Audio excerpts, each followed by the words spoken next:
Hello and welcome to the Sassy Show. I'm Bethany and today we're in the studio of renowned photographic artist Ajamu X, whose work celebrates Black queer bodies, erotic senses, pleasure and the sensual nature of image processing. So we're talking from the darkroom to the dungeon, honey. There's something about Ajamu's work that's asking us to feel rather than just see. And personally, I become very deeply moved by looking through his work. And I'm honoured to be on the sofa in your studio with you, Ajamu. Thank you for having me. My pleasure. Thank you, yeah. Wow, this is a bit of a dream come true moment. You are the leader, I would say, in so many ways around photographic artists' work, how we look at bodies, pleasure, and how we feel. And you're a bit kinky too, which I love. I've been on to have some kinks. Cheeky kinks. So as always, I'm going to start off with our sassy warm-up questions. Okay. Are you ready? Yeah. Pajamas or naked? It depends on who I'm with. Oh, okay. So if you're on your own, are you a PJ person? I'm socks and boxer shorts. Oh, yeah. Socks and boxers. That's cute. I'm seeing the image. Porn or imagination? Both. And that's because they cannot be separated. Oh. Because porn also ignites the imagination as well. Because the first thing that porn has to do is to turn somebody on. That's the imagination. So they're not separate. We're getting a flavour of your kind of thinking. I know this is going to be the entire conversation, isn't it? You're going to be like making me think. My brain's already like warmed up. Okay, feet. Sassy or nasty? Feet? Yeah. Oh, I have a foot fetish. I knew it! I was like, I'm with another fellow foot fetish. Because your work brings in all the hands. It's hands and feet, but I have a foot fetish, and I think some people's feet. They know who they are. Needs to be worshipped. Oh, And that's all I can say. Oh, amen. I love it. Final quick fire question. Yeah. Aftercare or self-care? They're one in the same thing. Because care is central. Either way you go, care is central. So self-care is actually aftercare. But maybe with ourselves and also with others. I'm talking self-care with oneself, and then aftercare can also be with oneself too. Yeah. So it's kind of both those, because I think it's a false binary, personally. And this is a word that is going to come up a lot. I know it because you take an approach that is non-binary in life and through your work and through your ethos, I believe. So can we rewind time a little bit? I'm in your studio, I'm seeing you at this point in your career, but what was it? What point in your life did you realize that you didn't have to live by the expectations that society might put on us of like what we look like, who we're meant to be attracted to, what we do, even as a photographer? I think kind of I've got to go back to that kind of like that post-punk moment. And punk was about fuck you. And so I was about like 13, 14, 15. Just thinking and feeling that there has to be more to it than this. I come from a very tight-knit family, a very close family, and they've always been in my corner from day one. And then once you have that, and then I am aware that not all of us as queers have that. But for those of us who have that, it then means then you can dismiss a lot of things because most of it actually don't really matter, because those who matter. So hence, it's kind of coming out of that post-punk moment. I'm the kind of films that I used to watch as a young person. So films like Todd Brown in Freaks, still my favorite film ever. And then just kind of being drawn to a kind of a counterculture. I do talk about this every so often. Seeing Soft Cell on Top of the Pops on a Thursday night. It was on a Thursday, not a Friday. It was Thursday night. Back in the day. Back in the 80s, it was on a Thursday night. And then this portal just opened up. And the album, Non-Stop, Erotic Cabaret, his first album, and with Mark and the Mambas. And then because I'm also going to this club called Charlie's Nightclub, and Charlie's Nightclub was kind of where your town outsiders will go to. So your goths, your skinheads, your punks, your queers, just this mix of different kinds of people. So that's a space I've kind of always been drawn to. Society can project what it wants onto me. I have no control of that to a large extent. I'm more concerned with what do I project onto myself and those people who I love dearly and my family and so on. That for me is far more important because I have more control in that area, and society will do what it does. And that also includes Black societies and Black queer spaces too. Just because we share the same identity, experience racism, homophobia, transphobia, so on and so forth, that doesn't mean that we have everything else in common. So then we still have to critique each other with gentleness. I'm wondering, you're talking about the things that sort of become opposing, or at least the nuance in our differences. It's not necessarily opposing. Okay. It runs alongside. Because then talk about opposing, and you then get locked into a binary position of them versus us. Okay. And for me then, I'm more drawn to things that run alongside. And then because I think that lots of our Black queer cultural politics, Black politics kind of is always looking over there somewhere. Yeah. And so it's like them versus us, me against the world. And that's not to ignore people's lived experiences or people's emotions, but I think this kind of binary thinking, this opposition thinking, I think binary thinking has no place in terms of identity politics because it's too rigid. And then because we don't operate in the world with these kind of clear markers, it's far more messy, it's far more dirty than that. So that's the space that I'm inhabit. And of course, it's hard not to fall back into the binary, is because that's how we are socially conditioned. It's them versus us. It's Black versus white, straight versus gay. And so hence, it's kind of hard to move out of that. But I think that binary framework is too rigid, and we don't function like that in the world. Well, I don't. Some people might do. But I really appreciate that, because I think at some point I decided to take on the word gender fuckery, because it was the only way that I could describe how I felt. Yes. And it's just, Yes. the fluidity also appeals sometimes, but it's just fuckery. It's like, I want to fuck it all up. And I think that is a bit of a punk mentality. Yes. But the irony here is that when I think about punk, I don't see that in your artwork. You know, your artwork has a very different aesthetic that I would say it's sensual, it's sensitive. Yes. We talked about objects in a previous conversation. Yeah. Let's talk about that a little bit. Well, I'm either you are then get locked into punk as DIY, it's quite scuzzy and blah blah blah blah. That is one version of punk, right? Yeah. I talk about punk not in terms of how the people look or dress, but the energy of punk, right? Yeah. And the energy is a fuck you energy, and that informs the work. Okay. And this is why I actually rather punk than queer, right? A person, right? Yeah. It's because like queer will always lock you into some kind of identity formation.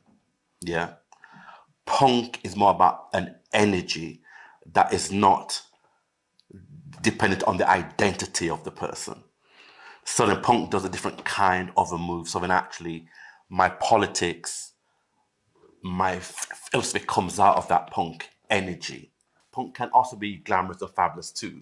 Yeah. Because then we still have to then move away from the romantic version of punk as being scuzzy and dirty and DIY and falling down buildings. It can be that, and then there's nothing wrong with that. But actually, punk can operate in all kind of ways that we might not recognize as punk, because we're still attached to a particular historical vision of punk.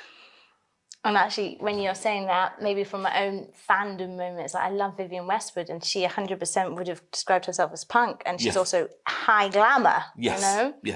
Yes, precisely. Can we talk a bit about your work? Because I know feeling is a big part of that. So if this is the feeling you put into your work of like a fuck it mentality, but what we receive, I would say, as a viewer is feelings that are so emotive and quite, I would say, very gentle. Like I say that's always the word I think of when I'm seeing your work. I'm like, be gentle. If you ask me nicely, I can be gentle. Very gentle. Can you describe your work to us? What would we see when we see a collection of your art? It depends on which collection of the work, because kind of the work, in terms of the feel, I think has shifted over the years. I'm the actual early 90s work, I was very much highly sexual. There was erect dicks and drag and all that kind of stuff, right? Yeah, because kind of I was kind of in that phase of my kind of practice, yeah. Was there assholes as well? Just the erect? I've done assholes. Okay, good. Because they need a bit of airtime, you know what I mean? No pun intended. I think I've got to backtrack. And the first place that I saw black men with black men were in African American pornographic magazines, which I love. Were you getting them in the UK? Yes, and they're like passed around, and they were soiled and worn and all that kind of stuff. But I kind of always like seeing very soft, gentle images of black men and black people, because actually we're used to seeing black people, you know, being vibrant and loud and blah, blah, blah, blah, blah. That's what we expect of black culture on one level, yeah? So then my work is then about creating a softer, gentle way of representing the black body, right? Yeah. If our people then look at some of the portraits, the eyes are probably also closed as well. So then actually that then gestures to a quieter internal world, because we're so used to thinking about black culture and black queer culture as forward facing in terms of the outside world. So then actually I'm then trying to present just something a lot more softer and gentle. And the work is still about me creating work that I need to see. And the work is still about creating work for that young Ajamu that was isolated in that town, looking for those images. It's because we are used to seeing very hard edge images around black masculinity. Yeah. And so my work is kind of I'm plays around with that to create softer images and gentle. And then those softer images are no less political. And then the thing around feelings is that for me, I think that we get so locked into the content of the work by black queer photographers and artists. The gentleness comes from the form of the work. The shapes that you create and the shapes, the lines, the composition, and the tonal range of the blacks that I work with, the papers that I print on. I also work in platinum print from the 18th century, and that's when it first came out. So once again, it's the form that gives it the feel, and the form cannot be separated from the content. But my frustration is that content is always privilege in the work of black queer artists. So that the form has to do something else at the same time. And then those two things cannot be separated. We think about, here's a photograph. What does it mean? For me, it means that we're still locked into kind of the head. So then actually, how do we engage with work with the whole body? And of course, and this kind of kicks back to question the whole kind of I think, therefore I am, but actually I'm from the school, I feel, therefore I am. And so you then shift even that whole enlightenment conversation. Yeah. So I'm so feeling And then because we actually, I think that we live in a culture that dismisses feelings. Which almost feels ironic because we're at a point where it's all about well-being and mental health. But if we're not still connected to our feelings, what does that say about what the trend is at the moment of being more aware of one another's feelings? Well, that's why I don't get caught up in trends. Beyond the trends, babe. I'm not basically. I think for me that if we, and then also while I'm speaking, I am also aware that the photographic image has its limits too.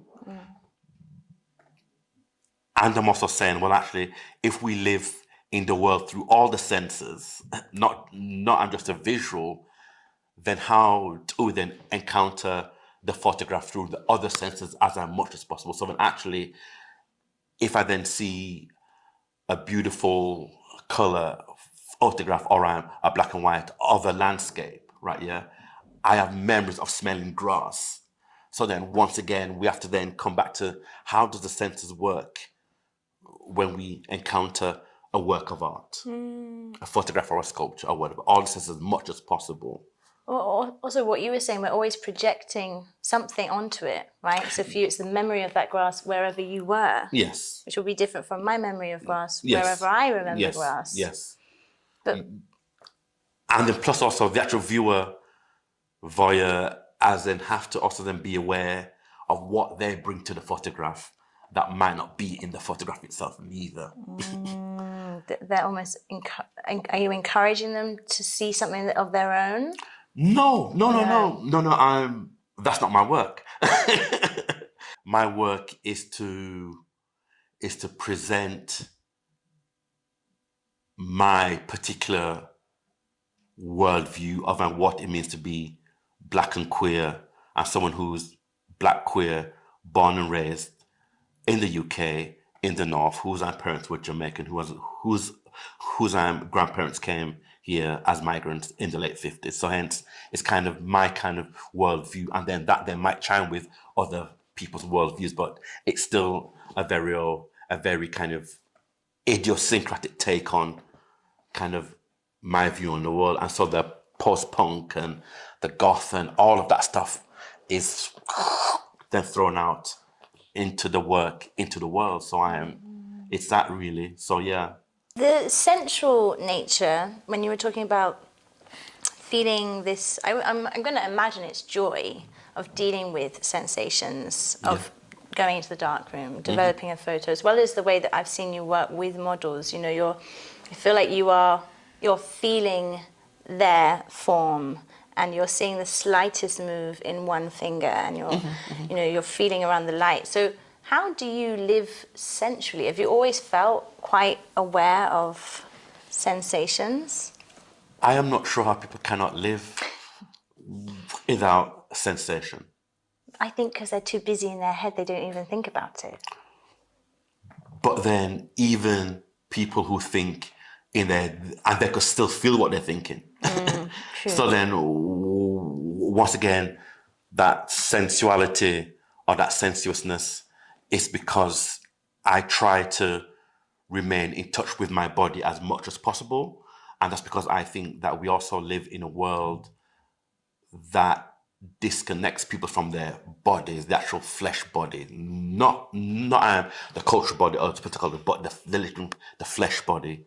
So hence, actually, for me, I try to remain in tune with my skin and flesh as much as possible, and that's in the work as well. And then basically, I think that once you feel disconnected from one's body, I think you're disconnected from life, period. I was going to ask what you might advise to someone who's feeling this way, where they feel a disconnection from themselves, from their appearance. Maybe they don't like how they look. Because I think when you are photographing someone, sometimes that can be such a big gift to them of being seen again from another perspective. And they see themselves in this whole new light. And I'm wondering if people you've photographed have had that experience. I think for some people, yes, they felt seen, they felt more confident. But I'm not sure what advice I can give. In the sense is, if you feel disconnected, whose voice are you hearing? Is it an ex-lover? Is it family? Is it society? Is it politicians? Whose voice are you hearing? That they might be part of that disconnection process. So hence I'm that for me it's kind of yeah, it comes back to who do we hear when we then don't feel connected, and then what do we hear? And then we have to then find ways, whether it's through having a close network of people that we can speak to. For some people, either might be therapy, and then knowing in some cases that it still might never be resolved, but then it's in how one learns to live with that. And I think then that's slightly different. But in terms of it, I'm advice. No Ajamu top tips. I have no. I. Folks probably go, "What the fuck, Ajamu? That's so 80s." Get a book, write a journal. No. You've been inspired by a lot of other people in your life, right? Fellow photographers. Could you talk to us a bit about their impact on you and how they've shaped your approach to work? Rotimi Fani-Kayode. For me, I'm coming across his work in 1987 while I was studying at Leeds Kingston College and seeing his portfolio in Gay Times. And those images of black men was different than what I was seeing in pornographic magazines. It was different than the white photographers that was photographing black men. And some of the work was just intimate and just so gentle and so beautiful. And then it kind of affirmed something to me at that moment. And then once again, those images was another portal that I stepped in. And then by 1988, I was living in Brixton Housing Co-op. Timmy lived in the same housing co-op. I would then take my work and then take a look. What do you think and then basically I'm just seeing the books that he was reading, and then I then appear in some of his work. I'm in that period. So actually meeting or seeing, for me, the first out black queer photographer. And that for me was then another seismic shift. And the key to all of that, and was just not just the work, but just being in his studio, being a nerd, just watching what lighting was he using, what film was he using, the placement, da da da da da da. And the thing that I will always take with me, knowing Timmy, was his generosity of his time. And then that's what I try and give back to some of the younger fabulous queer artists, is my time, because then once again I'm his work is just key. And then there's just lots of artists, musicians, photographers, Avedon, Pierre Molyneux, who's like my favorite artist of all time. Some of those 40s, 50s black and white movies and they used to watch, because then the lighting was just exquisite. So hence the actual kind of inspirations comes from everywhere and anywhere. I'm not just artists, but across the board. I love that you brought up music, because it leads us to our next question. If you could name the track or the album that you would listen to when you're photographing someone that you love dearly. I wouldn't play music. Really? Yeah. If it's somebody that I love dearly, it's more likely that I wouldn't play music. Because it's like... Because the sound is still there. Yeah. The energy and the intimacy, it still has a sound to it. So then I wouldn't play music in that sense. That's cute. I like that. Yeah. Okay, so what about if you're going for a walk in your favourite city? Don't play music when I had a feeling you were going to say that too. I'm like, oh, this is fact. Okay. And that's because it's because I want to have all my senses open. And so music can be distractive when you're walking. It just can be. I'm going to try the third one, Okay. but if you're also wanting silence, you're going to have to tell me when you listen to music. Yeah. In the darkroom.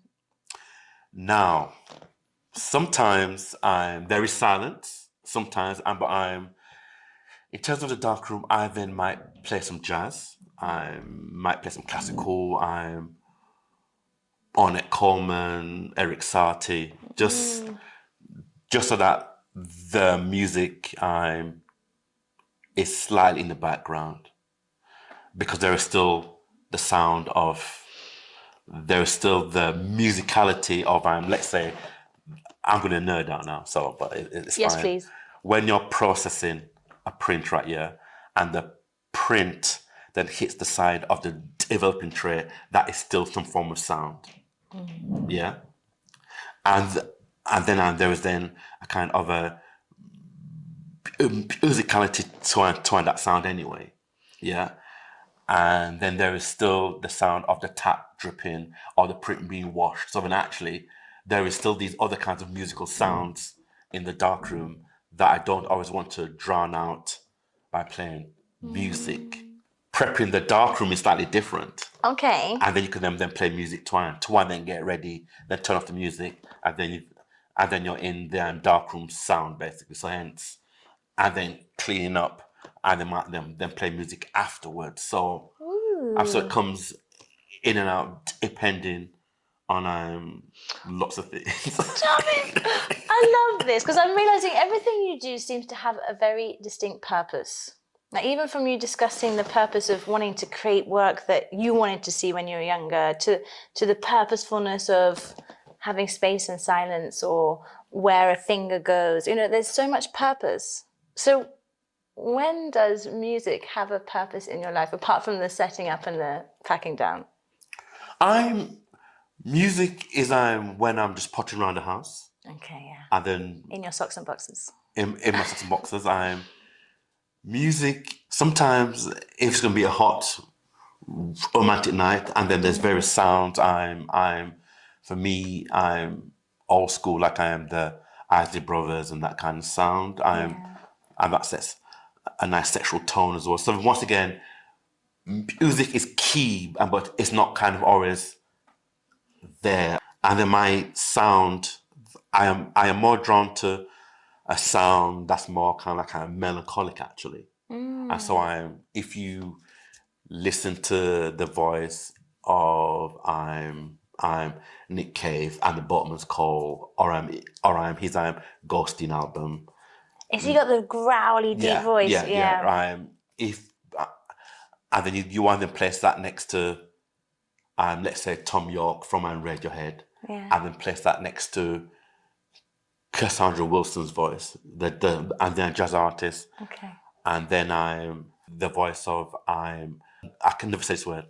Noni's voice, formerly, and the voice of Hercules and the Love Affair.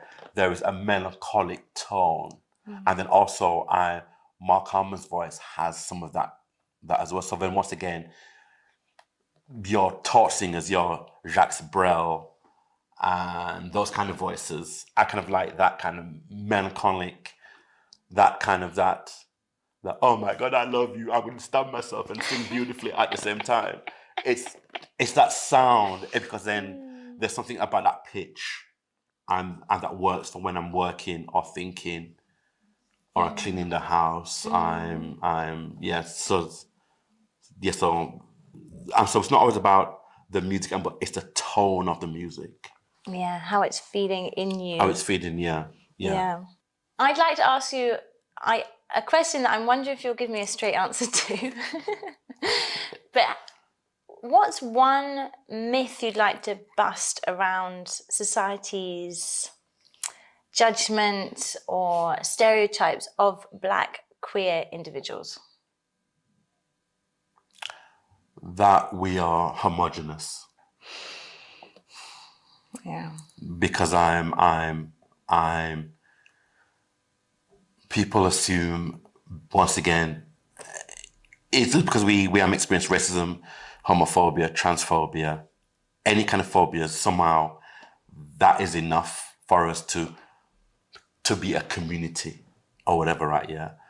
And then what that myth doesn't account for is that Black queer folks are then always seen in the context of community, but never as individuals. Yeah. So for me, what needs to be questioned and challenged is how we still talk about difference, not sameness. It's difference is where our strength lies, not always in sameness. So hence that's the myth. And then also is not just society, and that's a shorthand for white society, right? Yeah. We need to question our Black communities too, and Black queer communities, as well as to all of these kind of things. And so actually, it's this sense that somehow we are the same. I'm like, no. Let's acknowledge difference.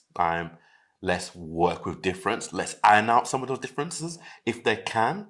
And then basically, if they cannot be ironed out, then we can agree to disagree respectfully. So once again, it's difference and they're not sameness. And I'm just tired of assuming that because I'm Black and you're Black or you're queer, that's it. No, I'm not interested in that narrative whatsoever. So hence, I don't really get into what society thinks. I'm more concerned about how we think about each other, how we treat each other, how we build communities, how we check in on each other, how we make sure that other Black queers then feel less isolated, blah, blah, blah. That's because society can do what it wants and it always will. I have no control over that, yeah. But I do have control in this little space here. And that's where my priority has to be, is what I can control. Yeah. Yeah. Because actually, society generally don't give a fuck anyway. So that I'm not going to give you my energy. I'm not going to spend my time trying to change you. Oh my God, you bad person. It doesn't work that way. So then what can we do? It's kind of always around that. And I feel that approach to life has served you, mainly just from this moment I've been in your company. You have energy, you know. You're I sleep vibrant. all day. Just I sleep all day. I'm fucking tired. Oh, you're actually tired. No. Okay. No, I'm just teasing. But yeah, it's the. I don't want to say this in a way that makes me sound hippy dippy shit, but it's like making sure you're aware of who you're giving time and space for, what the thoughts are coming in. Yes. Yeah. Yes, because we live in a culture that's extractive. Yeah, and I don't want to be part of that as much as possible. So my time is valuable.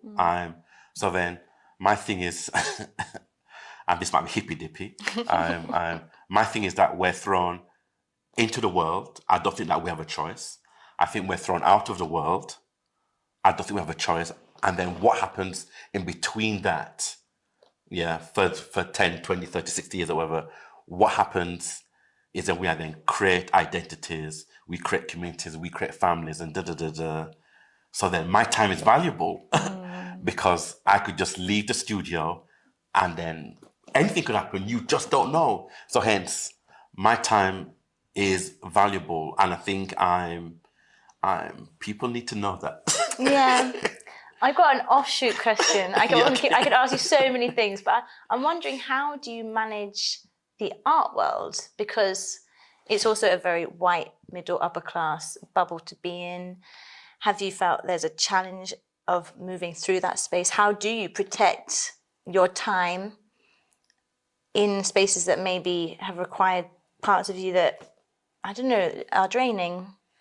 I don't think in terms of the art world. I think more in terms of art villages, and I think then it's in where I place myself into the which art village. Yeah. Now then, there are challenges in all art villages anyway. So then, once again, I'm at the stage now whereby I know who to give my time to. I know who to call bullshit when I need to. It's because now I'm not the artist from 30 years ago. It's because actually 30 years ago, you actually have this romantic notion around the art world or the art villages. But actually, if you have a long practice, you get to see how it actually really works and they're not the myth of it. So now I'm saying, oh, actually, that's not for me. Yeah. Right. And then there's times when I'm let's say then people want you to be on panels or in certain kind of exhibitions, whatever. I can now say, actually, that's not for me. However, there's these artists that you might want to look at. So hence, you kind of know, or you find your lane, and then you know what to take on, and then what to not take on. And I think that's also linked to being Jamaican and Northern. You call things out very quickly, so you and then don't give your time to certain things because you can. As I'm going to say up north, chocolate is chocolate and not confectionery.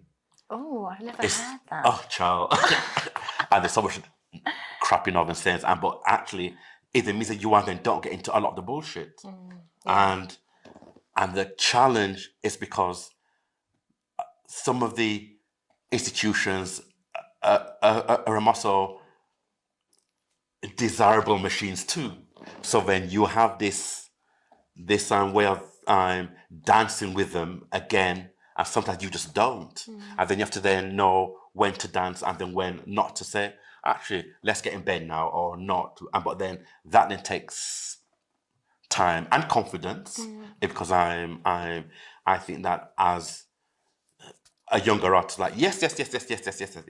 And now I'm like, oh, actually, it's not worth my time. Yeah, it's the experience. And then also, you're also not going to tick a box on me. So I'm good here also. So then once again, but then ultimately for me, I'm not always about the institution. It's about those people that I might meet in institutions that I like and respect dearly. Yeah. So then ultimately, it's about those friendships, relationships, and then do I like you, and then do I trust you? But your institution is shitty. Yeah. But maybe if it's still one individual. Yes. So then once again, a lot of that learning comes from being around for some time, and then just knowing what you bring. Yeah. Because then for me, I'm from the school that none of those institutions cannot exist if the artist wasn't around, period. But then the artist kind of starts from, I'm here and they have this. I'm saying, well, actually, if there was no art, there'd be no curators, no institution, blah, blah, blah. So then actually, I am top of the tree. Yeah. And I've never really heard that before because I think most artists do feel like they're needy. They're like, we need you. Yes. Rather than actually, you need us. Yes. And then once you then start from that place of strength or confidence or punk, actually, things then get refigured. And I'm feeling really happy knowing that you mentor younger Black queer artists. I'm presuming it's only Black queer artists. No. I'm over the last year or so. I've been in dialogue with about 3 white trans artists. And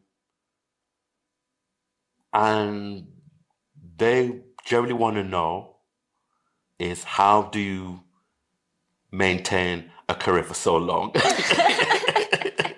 there is that question. And sometimes they just want someone to say, of course you can do this kind of work. Yeah. Because then actually the worst form of censorship is then self-censorship.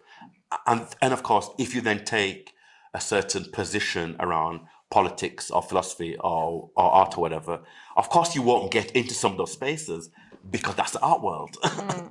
But actually, if you then value yourself and then your work, you will still find a way through all of that stuff. So hence, the last few years, it's been, I'm younger white trans artist. And I think in part also it's then because I also talk about sex and kink and pleasure quite openly. So hence, they kind of know that I'm not going to judge them. Or then if I do judge them, it's like, oh, not kinky enough or not sexy enough. Come on. Push it a bit further because you can. You can just go a bit further. So hence, and that's it. And Ajamu, that is such a beautiful way to end our conversation, especially because it is the kink has come in, and I'm so happy because it's like, it's refreshing.